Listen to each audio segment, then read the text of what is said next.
Some children are born out of love, some are born out of war. But once, there was a child born from a whisper of the divine. Long ago, in a mighty kingdom called Kakapo, where mountains kissed the clouds and rivers hummed ancient songs, there lived a king named Obi, brave, honorable, and beside him Queen Adah, as radiant as the full moon on a quiet night. They ruled with justice and mercy. Their people adored them. But inside the golden halls of their palace, beneath all the songs of triumph and praise, one sacred sound was missing, the cry of a child. For years, the king and queen wandered in search of hope. They sought out the most revered shamans, offered the rarest gifts, bowed at the altars of ancient temples. Still, the palace remained silent. No laughter, no tiny footsteps, only the quiet, hidden tears of a queen, falling night after night onto a pillow cold as stone. Then one night, with the new moon hanging like a shadow in the sky, Queen Adah cloaked herself in simple linen and slipped out of the palace before the sun could wake the gates. She walked toward the river of life, Mamora, a place of legend, where it is said the water goddess hears the prayers of mothers with empty arms. By the misty shore, Adah knelt. Her hands trembled as she scooped the icy water, sharp as needles, to her face. O Mother of all things, Keeper of the waters and the breath of life, have mercy on this body. Give me a child, so I no longer must cry alone in the dark. The river stilled, its shimmering surface once aglow with moonlight, suddenly silent, as if time itself held its breath. Then, from the heart of the water, a figure emerged. The goddess Mamora. Her hair drifted like silver smoke, floating past her waist. Her skin glowed faintly, like moonlight behind fog, and her eyes were as deep and ancient as the sea itself. She spoke, a voice like sacred thunder wrapped in velvet. Daughter of man, your prayer has been heard. You will bear 2 sons, and they shall bring glory to the kingdom of Kakapo.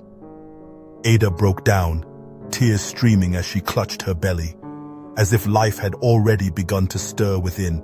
But Mamora was not done. She raised her hand, and the wind rose from the river's belly, whipping open the queen's cloak. Listen well. Both sons will be extraordinary, but the younger, he will carry the blood of the divine. His hair, tangled coils of fire and stone, will hold sacred power. If anyone dares to cut it, that power will vanish. He will become a body without a soul. The goddess stepped forward, placing a hand cold as riverbed stone upon Adah's womb. A green light bloomed from the water, wrapping the queen in a glow. And then Mamora faded back into the mist. Adah collapsed at the water's edge, her heart pounding with joy and fear. For within her, life had been planted, and with it, a sacred curse no one could ever break. 9 months passed, like clouds drifting over the peaks of Mount Kakapo. Then one morning, just as dawn kissed the edge of the earth, the kingdom shook with the sound of great drums echoing from the royal palace. Queen Adah had given birth, not to 1, but 2. The palace filled with the scent of frankincense. Light poured in through every window, as if lit by the heavens themselves. But it wasn't the birth that left elders bowing their heads or made the shamans tremble. It was the mark upon the 2 newborns. Both boys, barely an hour old, already had hair. Thick, black dreadlocks formed naturally upon their heads, twisting like roots from the tree of the gods. Under the light, their curls gleamed with the burnt hue of bronze. And on the younger child's forehead, a faint green glow, thin as mist, circled, just above his brow. The first was named Peter. He opened his eyes and did not cry. His gaze was so piercing that the old royal physician shuddered. "It's as if he's lived for centuries," the man whispered. The younger, Paul, let out a cry so loud it cracked the ceramic jars around the birthing room. No one dared approach. The boy kicked off his swaddling cloth, his eyes burning bright. A sudden gust, from nowhere and everywhere, swept through the chamber, snuffing out candles, blowing prayer beads from the hands of a nun. "Your Majesty," an elder shaman said, voice shaking, "this child is not entirely human." Queen Adah looked at Paul, tears streaming down her face. She knew. This was the one Mamora had foretold. She clutched her husband's hand and whispered, "His hair. His hair is the thread between blood and God." That night, after the palace had gone quiet, King Obi sat alone by an oil lamp. Paul lay in his arms fast asleep. Then suddenly, the lamp flickered and flared without cause. And in that flash, a voice spoke, not from the air, not from the shadows, but from deep within the marrow of his bones. "You are holding the future and the downfall of this kingdom." The king looked up, his face pale, but around him, no one. He pulled the child close to his chest and exhaled like a man praying without words. "If destiny has chosen him, then I will give my life to protect that hair." From that day on, Paul was not just raised as a prince. He was guarded as if he were a relic of the gods. 3 royal guards stood watch at his chamber, day and night. No one, not even royalty, was allowed to touch his hair. In the chronicles of Kakapo, he would be known by a name never given before, the one woven of hair and thunder. Years passed. Peter and Paul grew up in the sunlight of royalty and the shadow of prophecy. Peter was quick-witted, sharp, and composed. He spent his days in the royal library, studying ancient scrolls, memorizing laws and strategies of governance. The ministers would whisper, "Peter has the mind of a king." Paul, on the other hand, wasn't one for books, but his body. His body was a living weapon, forged by the gods.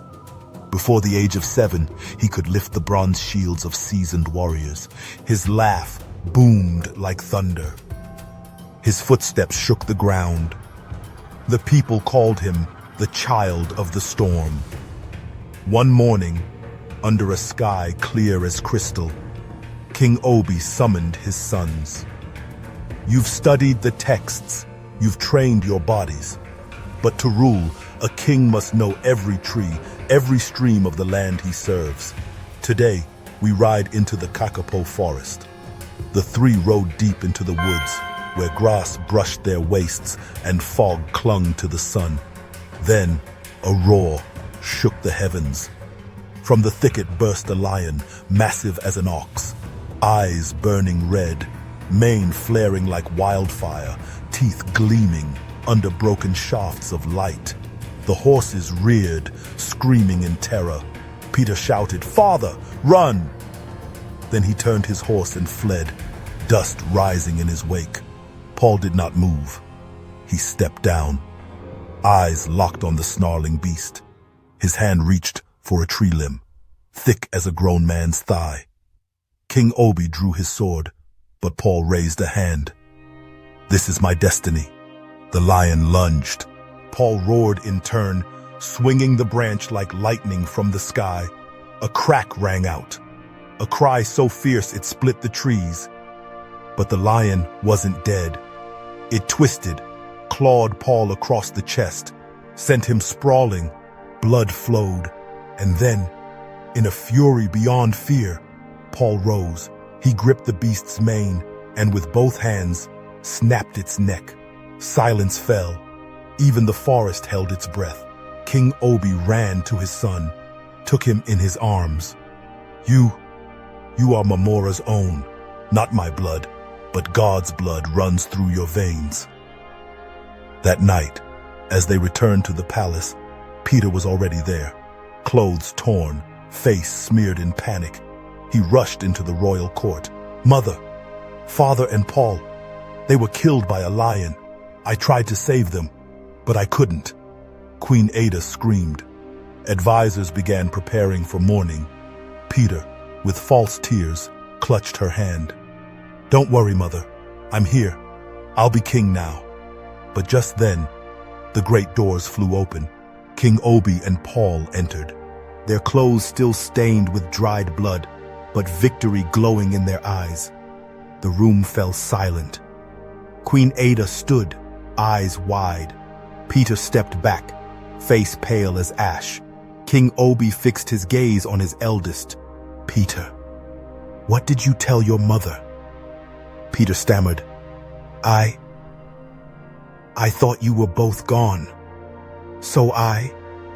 But the queen had seen enough. Her voice cut like ice. You ran. You left your father and brother to die, then came back to claim the throne? No one spoke. Only disappointment echoed against walls gilded in gold. That night, the people sang of Paul, the one who killed a lion barehanded. King Obi looked at his son and declared, After me, the ruler of Kakapo will be Paul. From the dark balcony above, Peter watched as the crowd chanted his brother's name, and in his eyes, the first ember of hatred began to burn. Peter did not sleep that night. The chants of Paul, the lion slayer, stabbed at his pride like 1,000 tiny blades. The night of Kakapo burned bright with celebration. But in Peter's chamber, there was only darkness and the quiet hum of betrayal. He stood before a bronze mirror, staring at his own dreadlocks, just like Paul's, but meaningless. Every gaze, every torch, every word of praise was for the boy he once held hands with in the cradle. I am the firstborn. The throne was supposed to be mine, Peter hissed through clenched teeth. And then an idea crept in, slow and silent, like poison roots curling deep beneath the soil. If no one will give it to me, I'll take it. The next day, he wore a new face. He laughed. He clapped Paul on the shoulder. He smiled with his whole mouth, but not with his eyes. The palace believed the brothers had reconciled. You're incredible, Peter said. If I were father, I'd choose you too. Paul, honest as ever, smiled back. You're the eldest.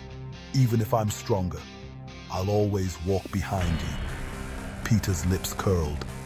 Inside, guilt and envy wrestled. But envy always wins.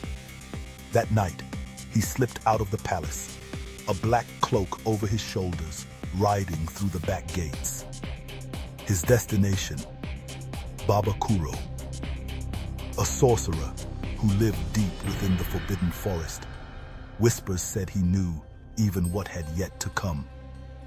When Peter arrived, he found a crooked hut, wrapped in bones, feathers, and cursed charms. He didn't knock. The door creaked open by itself. Inside, a voice cold as stone rasped. You come seeking power, but are you ready to pay in blood? Peter swallowed hard. My brother, Paul, he's taken the crown that was mine.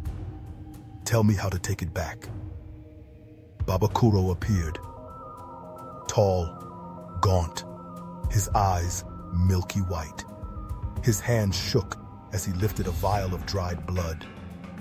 His power is in the hair, the dreadlocks. They are both blessing and curse. Cut them, and the gods will abandon his body. Peter's eyes widened. Just his hair? The sorcerer nodded, then hissed, but if you cut it with hatred in your heart, you will awaken something else. a darkness no god can control. Peter's voice dropped, ice in his veins. I do not fear the dark. I am the dark. And so, the curse was cast. The seed of hatred took root, and soon it would bloom into a harvest of blood. After the night he met Baba Kuro, Peter returned to the palace, different. He smiled more, spoke sweeter, and often visited Paul's chamber, bringing fine wine and old stories from their youth.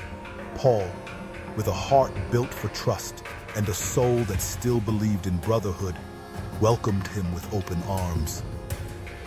Maybe he's changed, Paul thought. Maybe the jealousy inside him has quieted. But each time Paul turned his back, Peter's eyes turned to stone, cold, sharp, and unblinking. And then he sought her out. Zara. Zara, the girl from the southern borders, known for her eyes that spoke without words and a voice like honey in sunlight. Peter knew Paul wouldn't stand a chance. He found her one night, left a heavy pouch of gold on her doorstep. I need your help, he said. Get close to Paul. When he trusts you, cut off a single lock of his hair. Zara's eyes widened. His hair? Just one lock? One is enough, Peter growled, to destroy him. And with that, he disappeared into the night. Weeks later, Zara arrived in Kakapo, disguised as a wandering traveler seeking shelter. Paul met her in the garden behind the palace, where he trained beneath the trees. She was sitting by the old stone well, singing softly, her hair catching the gold of the setting sun. Something shifted in Paul's chest. They talked, day after day, and something bloomed. Zara was gentle, careful, kind. Paul, who had never known love, offered her his trust without question. Then one night, with moonlight spilling across the palace roofs, Zara sat behind Paul, brushing his dreadlocks. Her hands trembled as they moved through the thick, sacred strands. Your hair, she whispered, is strong, like the soul of the mountains. Paul smiled. My mother said Mamora wove this hair from lightning and holy river water. Zara bit her lip. Hidden in her sleeve, a small silver blade. She reached. Her fingers brushed a lock at the nape of his neck. This is it, she told herself. But just as the blade neared the hair, Paul turned, his eyes open, trusting. What's wrong? He asked. Zara froze. Her eyes fluttered and then filled with tears. She collapsed into his arms, whispering, Forgive me. Peter paid me to betray you, but I can't. I've fallen in love with you. Paul went still. Something cracked inside him. Not anger, but heartbreak. That same night, Zara led Paul to where she had hidden the blade and Peter's handwritten letter. By dawn, the entire royal court had been summoned. King Obi listened to every word. The advisors burned with outrage. The queen sat frozen, and Peter was bound in chains, kneeling in the great hall.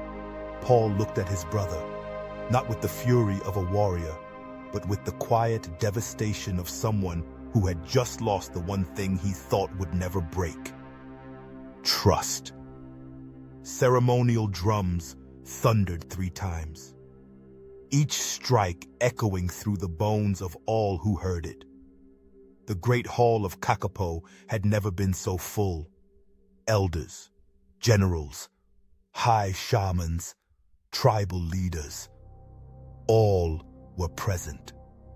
Peter was led to the center of the chamber. His hands were bound behind his back, but his chin remained high, as if he were the wronged. not the betrayer. Across the room stood Zara. Her hands trembled, but her eyes were sharp. A blade of truth. She spoke it all. Every word of temptation, every coin, every moment she had planned to cut the sacred hair. Paul didn't look at his brother.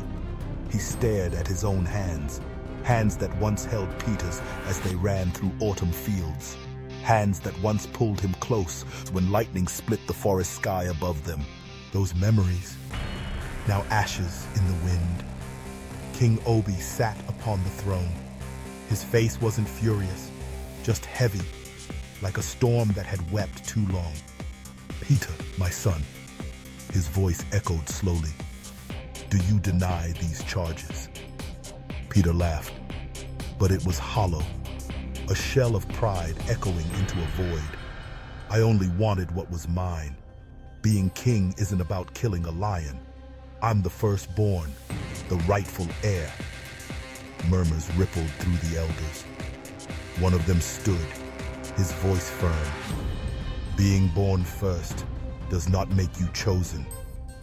Royal blood is not about birth order. It's about the soul." Peter growled. "And what of my soul? Has anyone even looked? Does no one believe I could rule?" King Obi slowly rose. His eyes shimmered with a sorrow too deep for words. "I once prayed you would change, but now I see. Sometimes it is not the gods who choose you, but the darkness." He raised his hand. 2 guards stepped forward and forced Peter to his knees. "By the power of the Kakapo throne, I, Obi, son of the royal blood, declare, Peter, you are stripped of your title. Your blood remains, but your name no longer bears the crown. You are to be exiled from the sacred lands. Never again shall your feet touch Kakapo soil." Peter struggled. "You'll all regret this. One day, you will kneel before me." But no one answered. Only the sound of exile drums, like a funeral song for a soul gone astray. Zara bowed and left in silence. Paul did not move. The pain in his chest was unlike any battlefield wound. It was quiet, deep, and eternal. Peter was dragged from the hall, his eyes burning red as they fixed on the throne, a place that would never again hold hope for him. Only hate. Black clouds gathered above Kakapo, heavy as sheets of iron, draping the skies in silence. Peter, bound in bronze chains, was led out through the city gates. No tears, no farewells. Only the wind, howling through ancient stone columns, screamed in chorus with the soul of a prince cast out. He didn't cry, didn't bow his head. He walked, step by step, past the sacred gate where only ancestors were meant to rest. Now he crossed it like a corpse discarded. When the guards unchained him and turned away, leaving him at the edge of the wilderness, Peter turned to look back at the city. His eyes, no longer furious, were hollow, empty. But from that abyss, a spark ignited. I begged, I waited, but now I will take. That night, he built a crude camp at the forest's edge, gathered sticks, lit fire with his own hands. And when the flames rose, Peter knelt, not to pray, but to offer. He cut his palm, let the blood drip onto the blade of a blackened dagger. Then he whispered, as if reciting a forgotten incantation, "The gods did not choose me, so let the darkness hear me instead. Give me power. I offer my soul in exchange for the fall of Paul, of Obi, of Kakapo." The fire died. No thunder, no rain, just silence. Perfect, terrifying silence. Then, From deep within the woods, a whisper rose.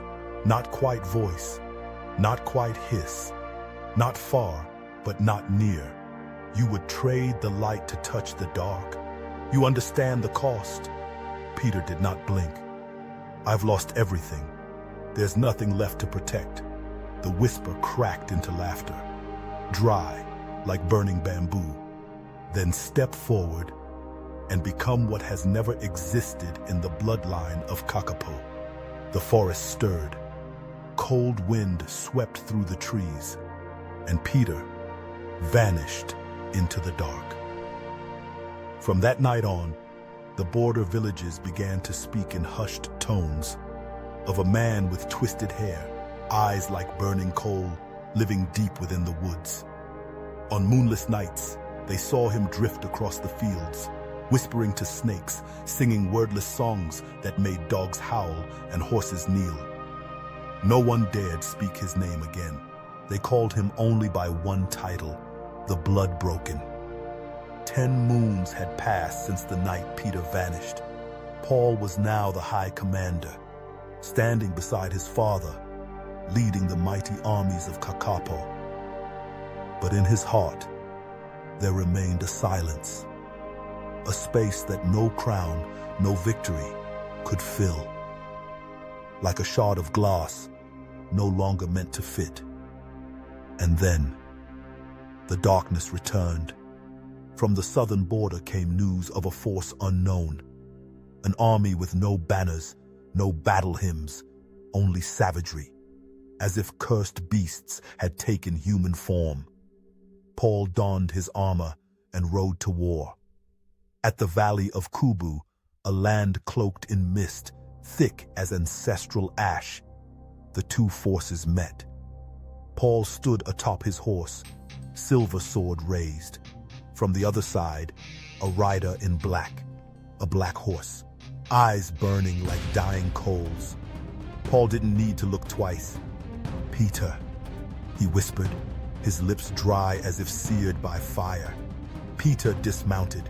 From his belt, he drew a blade forged of volcanic stone, a weapon of legend. "Brother, it's time to sever the thread of fate." And the battle began. The field became a vision of hell. Blood turned the grass crimson like the flags of the fallen. But what the world would remember was not the army clash. It was the duel. Blood against blood. Paul, fast as lightning, steady as stone. But Peter, he was no longer human. Each strike echoed with the hiss of serpents. Each step cracked the ground as if vengeful spirits groaned beneath his feet. Then, a single misstep. Paul faltered. Just once, Peter lunged, his blade carved across Paul's back. Blood burst like sacred fire. Paul dropped to his knees. Peter laughed. "I won't kill you. No, I will do something worse." He pulled a silver blade, thin as a moonbeam, sharp as betrayal. And slowly, like a ritual, he reached for Paul's dreadlocks. "Mamora wove these from thunder," he whispered. "Let me unweave them, strand by strand."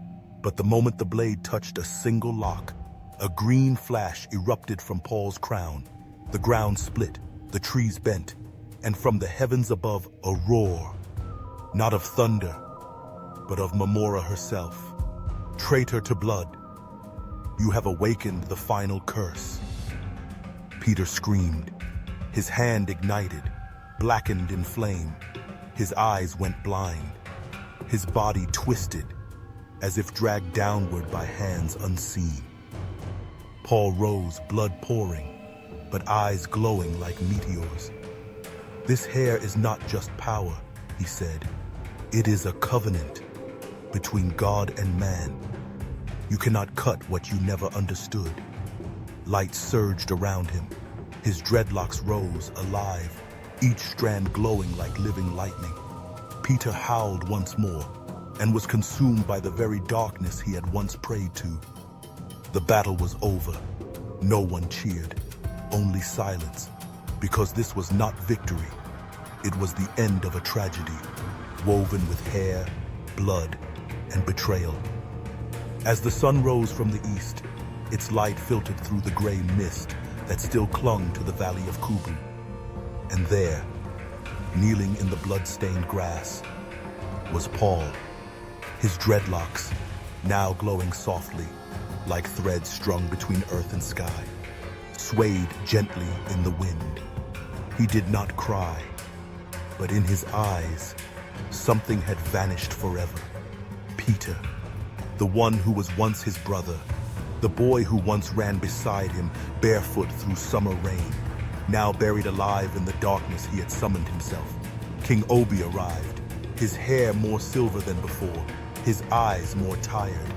He placed a hand on Paul's shoulder, said nothing, and the two men stood there like statues sculpted from loss. A week later, Paul returned to the royal palace. He brought no spoils of war, only a small pouch of black ash, all that remained of Peter. With his own hands, he buried it beneath the sacred tree by the Mamora river, where everything had begun. He placed a single strand of his own hair upon the grave, and in that moment, the river stirred. From the current, the voice of Mamora rose again, gentle, distant, like mist over water.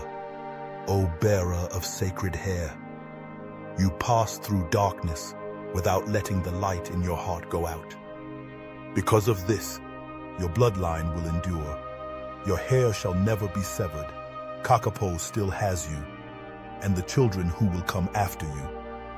Paul bowed his head, placed a hand to his chest, and for the first time in many years, he smiled, not for victory, but for forgiveness. From that day on, Kakapo entered an age of peace and prosperity.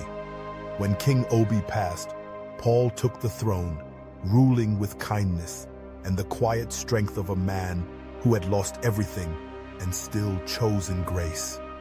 And the people of Kakapo passed down a single saying for generations to come. Don't ask how long his hair grew. Ask how much trust he kept through how much betrayal to still wear it on his head. Some crowns are forged from gold, some woven in blood. But there are crowns braided in hair and held together by sacred vows between God and man. This story ends here, but the hair of destiny still dances in the wind. And if you ever hear a whisper in the middle of the night, perhaps it's Mamora, waiting for you to write the next chapter. You're listening to Tales of Black, where black legends are told through voice, tears, and soul.